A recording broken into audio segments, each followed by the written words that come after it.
that win. Let's check in with the guys at the desk.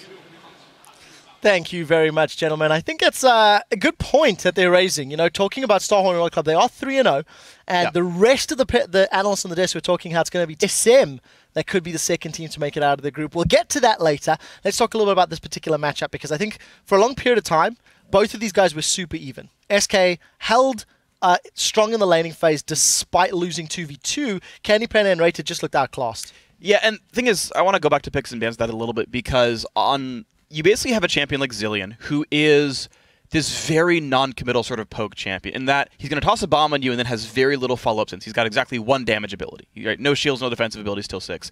And when you have a champion like Janna, she can match the bomb damage with a shield and then actually have some follow-up. And so it's an automatically losing lane. Plus, you're adding Twitch to the matchup, which is also a very weak laner, probably the actual weakest laner of AD carries. So you've got a horrible 2v2, and it played out exactly as you expect. Uzi gets to win in CS as a Tristana, and they get the heads-up double kill as well. Like, that's such a bad way to start the game out, and they opt into the lanes and they opt into the matchups as well.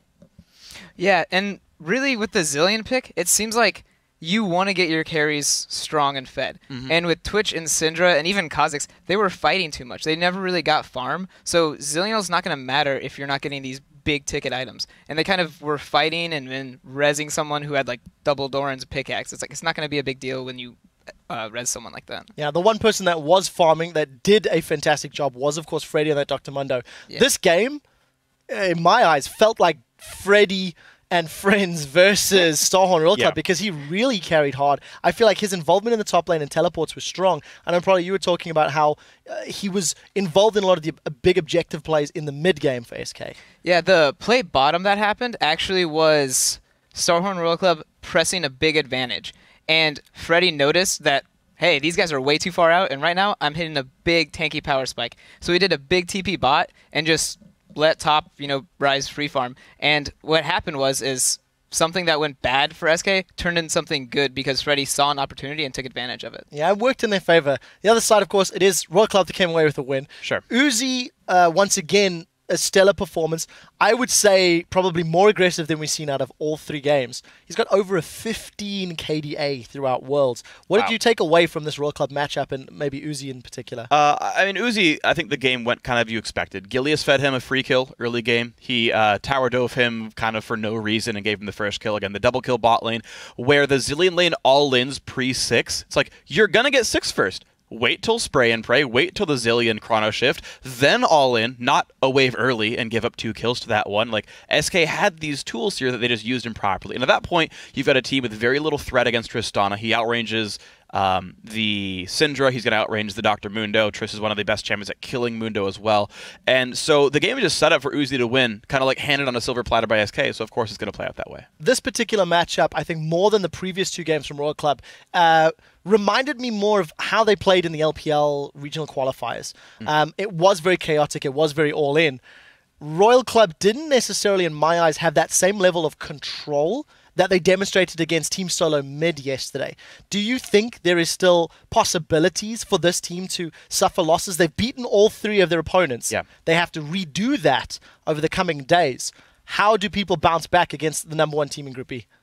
I think you can take advantage of the fact that Uzi's going to play a little bit aggressively, about the fact that this team still is uncoordinated, right? They don't all speak the same language fluently, which means you're going to have these missteps. And any aggressive team is going to have this sort of 80-20 split of it's going to be right a lot of the time, but sometimes it's completely the wrong play. And you got to hope the 20 comes up. Yeah, I think, honestly, it's almost a double-edged sword. The way they play really aggressively is borderline reckless. And it really just takes one team to know what they're doing like very well and have very big decisions, and it's going to crumble really quickly for them. And I'm not sure if they're going to be able to take control of a game that's, falling out of their favor. Well, they did it sort of against TPA, but that's more TPA's mistake than them regaining control. Right, so we talked about this. Let's talk about the standings, rather, and see how these teams are stacking up. We're halfway through day 1. And, of course, we're going to kick things off with Group A. Samsung White, clear favourites 2-0 in that group. We will be seeing them playing next up, actually, against Dark Passage. Over in Group B, I think this is the interesting one. Team Solo Mid 1-1. TPA 1-1, and despite SK 0-3, if SK's opponents, Team Solomon and TPA, suffer losses, SK can go 1 and 3, their opponents are 1 and 2, they're looking closer. So basically, as long as TSM and TPA beat each other once, like assuming Royal Club 6-0 what I think is going to happen, if TSM and TPA go 1-1 against each other throughout the group stage, SK comes back with Svenskeren and beats TSM and TPA back. All the teams are all the teams are 2 and 4. They can all just have a big, nice 3-way tiebreaker with all 1-1 against each other, and I think it's actually very possible. Typical European team in the group, and there's the possibilities of tiebreakers. We'll see how that pans out. I have to refresh my memory on how those rules work, actually. Anyways, guys, we are going to take a brief break while Dark Passage and Samsung White load onto the stage for our next match. We will be right back with more coverage from Taiwan.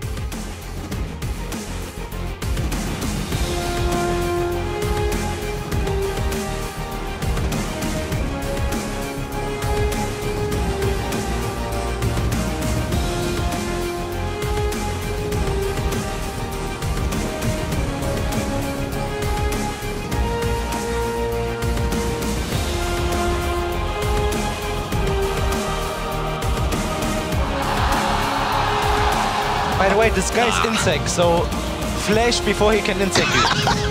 So he kicks you in the other direction.